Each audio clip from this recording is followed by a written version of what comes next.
gente vai mudar as coisas. Qual era a ideia de Dalton? Átomo e, consequentemente, átomo composto. Qual é a ideia de Avogadro? Molécula. Molécula está substituindo o átomo composto? Não. É muito mais profundo do que isso. Repare, o elemento oxigênio é feito de átomos. Perfeito, é feito de átomos de oxigênio. Mas o oxigênio que eu respiro não é O, é O2. É feito de 2 átomos de oxigênio ligados. Parece uma bobagem. Todo mundo sabe isso hoje. Oxigênio, O2, molécula de O2, 2 átomos de oxigênio. Todo mundo sabe. Quer dizer, todo mundo sabe hoje. Naquela época, ninguém sabia. O óbvio precisa ser dito. Que nem no conto de fadas, alguém tem que dizer o rei está nu. E Avogadro faz exatamente isso. Avogadro diz a Dalton, o seu átomo composto está errado.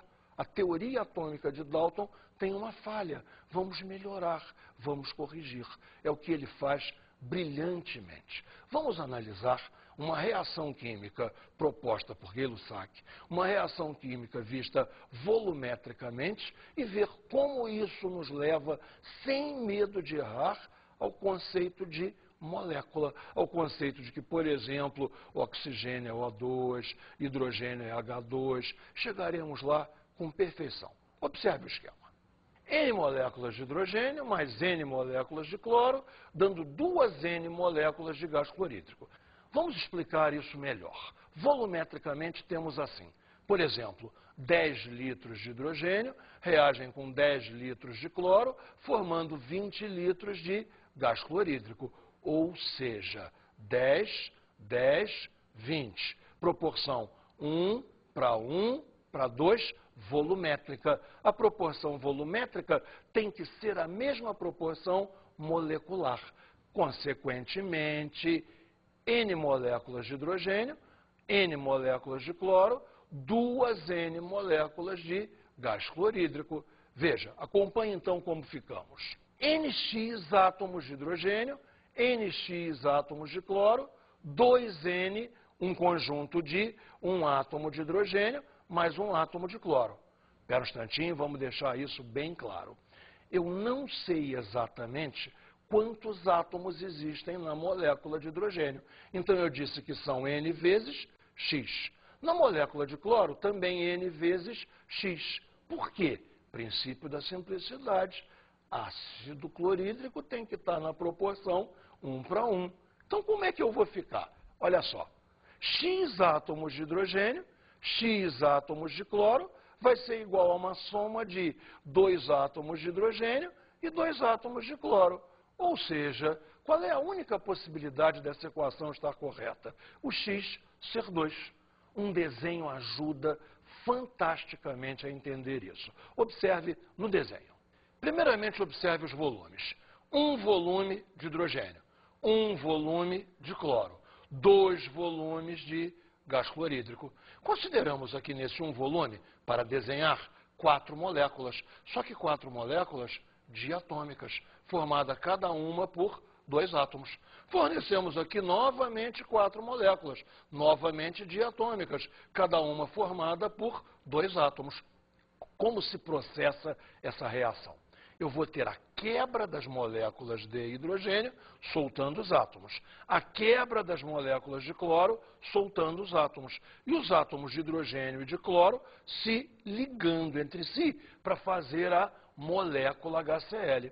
Eu tinha 4 moléculas de hidrogênio, consequentemente, 8 átomos. 4 moléculas de cloro, consequentemente, 8 átomos. Se eu vou juntar um hidrogênio com um cloro, eu vou ter 8 moléculas. 8 moléculas tem que ocupar o dobro do espaço de 4 moléculas. Está justificado o 2V para o HCl. 2V. Repare, conta comigo. 1, 2, 3, 4, 5, 6, 7, 8. Eu tenho 8 moléculas. 4 no volume V, 4 no volume V. Eu tenho aqui um total de volume de 2V. Reparou como a ideia de molécula facilitou a explicação? E veja, eu estou visualizando a reação. Eu sei como é que a reação ocorreu. Quem quebrou, quem juntou. A química começa a ficar mais compreensível. Inclusive, É a primeira vez que alguém pensa num mecanismo de reação. Como é que a reação aconteceu? As coisas estão começando a mudar. Nossa, professor, quantos teóricos importantes, hein? O que seria do mundo hoje sem essas descobertas? Gotinha, você não sabe o que você acertou. Eu chego a me emocionar quando eu penso nessas pessoas. Foi dessas pessoas, de seus acertos e erros, de suas brigas, de suas discussões teóricas, que nasceu a química tal como ela é hoje. Você não tem ideia da contribuição de cada um deles para o pensamento científico como um todo.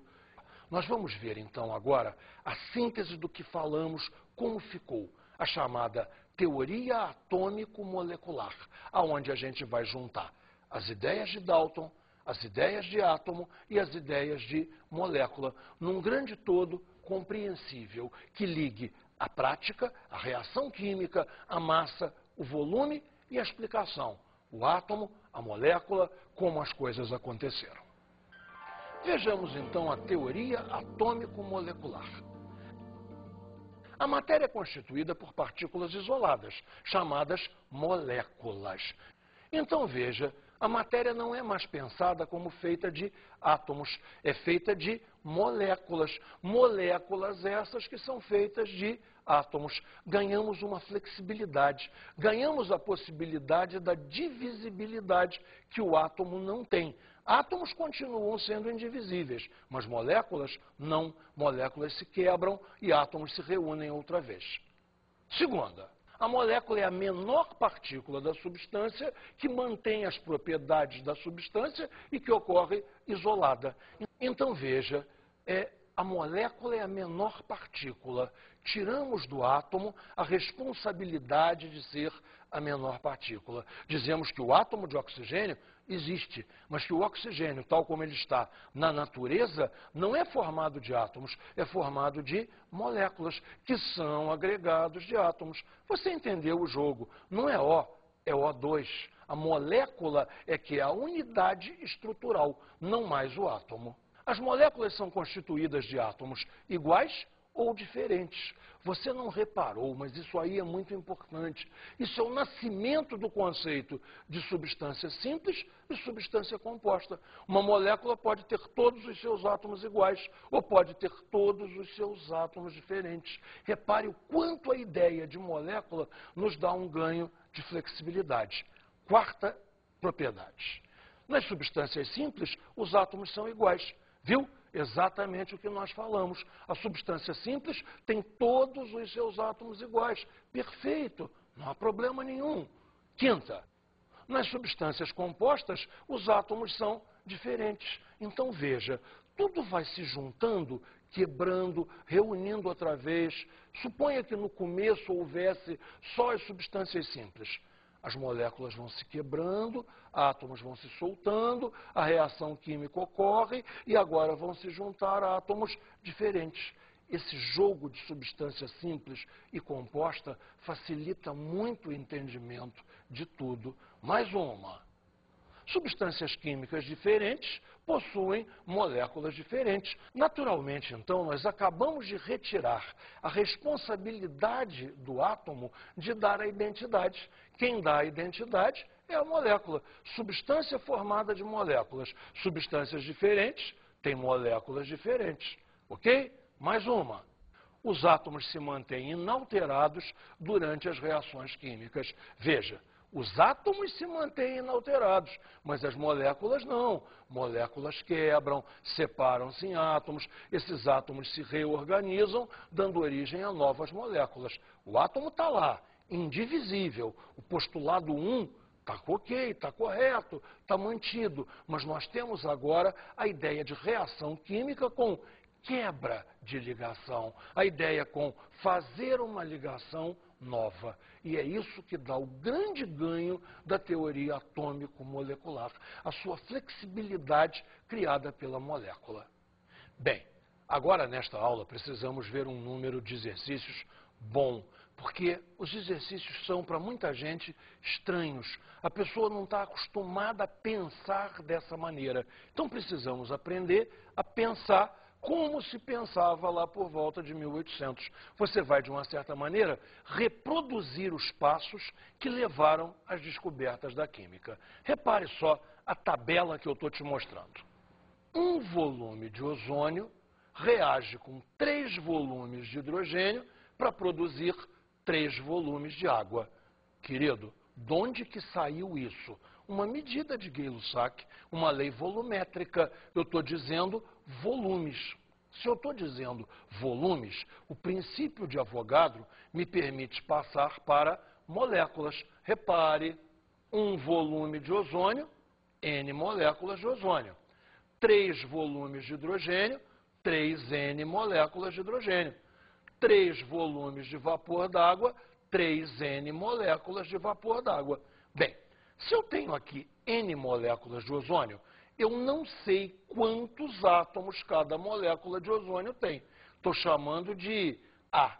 Então, eu tenho A vezes N átomos de oxigênio. Esses átomos de oxigênio não podem ter sumido. Repare aqui, se eu tenho 3N moléculas de água, eu tenho 3BN átomos de oxigênio. O que é B? B é o número de átomos de oxigênio que tem na molécula de água.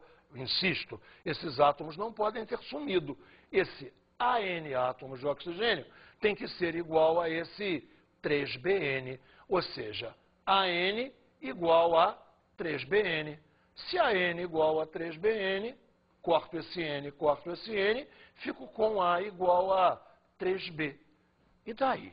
E daí que se o A é igual a 3B, o A é múltiplo de 3.